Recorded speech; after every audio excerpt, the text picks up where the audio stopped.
beaver are routinely exterminated on sight.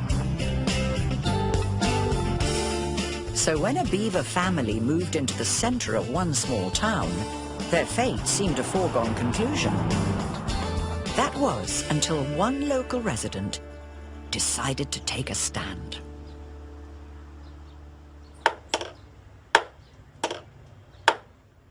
I became involved when I was taking a walk outside and met somebody in town that said, "Have you seen the beavers?"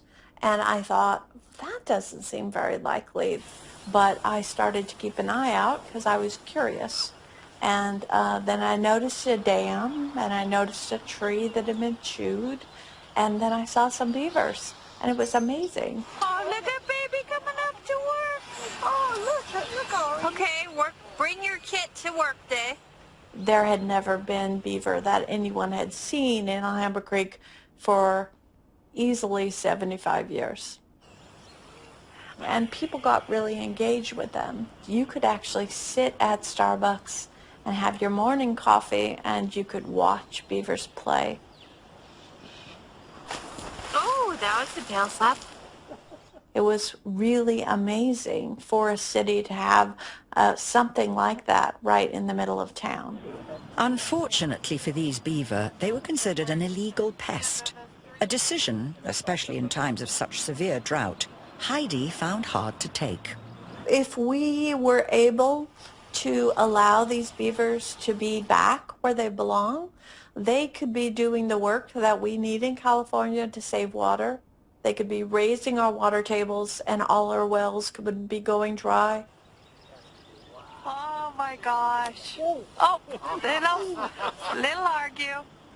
I've worked around here for about 7 years, and I'd see them knocking down trees, you know, around the creek, and you'd see the teeth marks and stuff like that, and, you know, them breaking up dams. I've seen the baby ones. They draw a lot of attention around here, which is great. I used to see them all the time when my family and I used to go fishing and stuff. I got joy out of watching the beavers play and gather down there, but I think they were naturally born and bred here, so I think they belong here. But then, the local council revealed that the beavers' days were numbered. In the middle of all this, the city of Martinez decided that the beavers would have to be killed.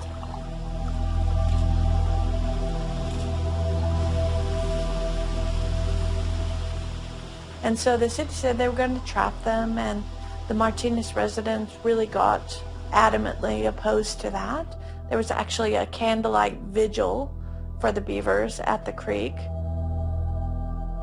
People objected to the idea of them being killed. There was a lot of outcry, and there was going to be a big meeting to discuss the fate of these beavers. This is really difficult for me, and this has got to show you the power of the beavers.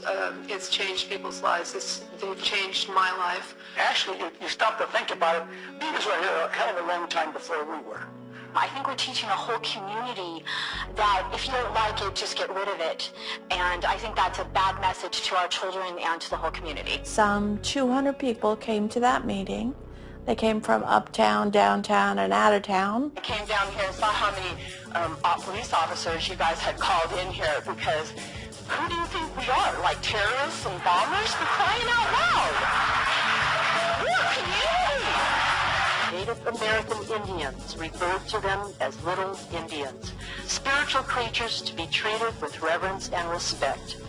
This study, these beavers are telling this town something. I went to MIT and Harvard. MIT has the beavers as the engineer on their graduation ring.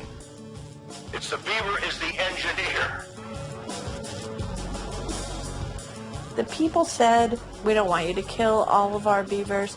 We want you to keep them right here in town, and we want you to figure out how to do it." We don't want to be known as a refinery town that kills beavers, right? In the face of such strong evidence of the benefits of having the beaver in Martinez, Heidi and her friends decided to take a stand against hundreds of years of persecution. What we did, we had our first beaver festival because we thought it would be much harder to kill them after we had had a party for them.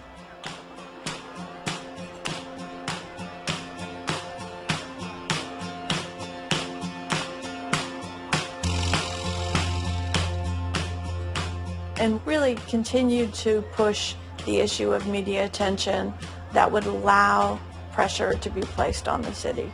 You know, because if you get kids involved, then you get parents involved, and then you get the cameras involved, and that makes politicians do the right thing. Under intense pressure, the city council finally gave in, and the people were allowed to keep their beloved beaver. It may be a small victory against the backdrop of Las Vegas's problems, but it proved that whenever beaver and humans come together, anything is possible. The majority of people want the beavers to stay, yet the council wants them to go. If you, the council, insist that the beavers must go, then maybe come next election, I and others will insist that you go too.